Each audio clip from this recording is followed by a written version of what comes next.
ഒരു desert drive പോയതാണ്. നമ്മളെ വണ്ടി മണലിൽ താന്നു. സമയം രാത്രി 12:45 കഴിഞ്ഞിട്ടുണ്ട്. എല്ലാരും ഡ്യൂട്ടി ഒക്കെ കഴിഞ്ഞു വന്ന് എല്ലാരും കൂടി ഒന്ന് ഒന്നിച്ചു കൂടാന്ന് മരുഭൂമിയിൽ ടെന്റെല്ലാം അടിച്ച് ടെന്റ് ഉണ്ടാവില്ല, ബാക്കി ഫുഡും കാര്യങ്ങളായിട്ട് ചിക്കനെല്ലാം ചുട്ട്.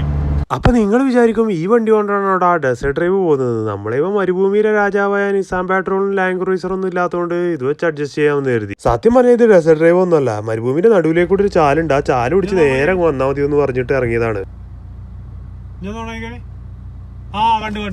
സംഭവം ലേശം റിസ്ക് ഉള്ള കാര്യം തന്നെയാണ്. ഒരുപാട് സമയത്തെ പരിശ്രമത്തിനൊടുവിലാണ് നമ്മളെ കൂട്ടാളികളെല്ലാം നമ്മൾ കണ്ടുമുട്ടിയത്. നമ്മൾ ഈ ഒത്തുകൂടിയ പോലെ തന്നെ മരുഭൂമിയുടെ പല ഭാഗങ്ങളിലും ഒരുപാട് ആളുകൾ ഇതുപോലെ ഒത്തുകൂടിയിട്ടുണ്ട്. അതിൽ ഏത് ടീമാണ് നമ്മളതെന്ന് കണ്ടുപിടിക്കാൻ ഒരുപാട് സമയം. ഒരു ഭാഗത്ത് ചിക്കൻ ചുടുന്നുണ്ട്, ഒരു ഭാഗത്ത് ചോറ് വെക്കുന്നുണ്ട്, ഒരു ഭാഗത്ത് നല്ല കിടലം ഗാവ അടിക്കുന്നുണ്ട്. അതുപോലെ തന്നെ മരുഭൂമിയുടെ പല ഭാഗങ്ങളിൽ നിന്നും നല്ല ശക്തമായ കാറ്റടിക്കുന്നുണ്ട്. അതുപോലെ തന്നെ നല്ല തണുപ്പ് അടിക്കുന്നുണ്ട്. മൊറോക്കോ ചിക്കൻ ആണ് ഇന്ന് ചെക്കൻ ഉണ്ടാക്കിയിരിക്കുന്നത്. സംഭവം ഇന്ന് ചെറിയൊരു അടിക്ക് ചാൻസ് ഉണ്ട്. കാരണം എന്താ വെച്ചാൽ 14 ആളും 20 പീസുമാണുള്ളത്. എങ്ങനെ നോക്കിയാലും കണക്കുകളൊന്നും അങ്ങോട്ട് ശരിയാവുന്നില്ല. ഇവിടെ ഒരുത്തൻ പറക്കും തളികയില് ബസ് അലങ്കരിച്ച പോലെയാണ് ചോറിന്റെ പ്ലേറ്റ് ഒക്കെ അലങ്കരിച്ചിരിക്കുന്നത്. സംഭവം എന്തായാലും നല്ല നേക്കായിട്ടുണ്ട്. മരണത്തണുപ്പും നല്ല ആവി പാർന്ന ചോറും ചിക്കൻ എല്ലാരും കൂടി ഒരൊറ്റ പാത്രത്തിൽ നിന്നാണ് കഴിക്കുന്നത്. ഒരു പാത്രത്തിൽ നിന്നല്ല, 2 പാത്രത്തിലിരുന്നാണ് കഴിക്കുന്നത്. ഒരുമയുണ്ടെങ്കിൽ ഒലക്കമ്പലും കിടക്കാമെന്നുള്ള ഒരു പഴഞ്ചൊല്ലാണ് ഈ സമയത്ത് ഓർമ്മ വന്നത്. അപ്പൊ പുതിയൊരു വീഡിയോ ആയിട്ട് നാളെ കാണാം. ആദ്യമായിട്ട് നമ്മളെ വീഡിയോ കാണുന്ന സുഹൃത്തുക്കള് ഫോളോ ചെയ്യാൻ മറക്കല്ലേ.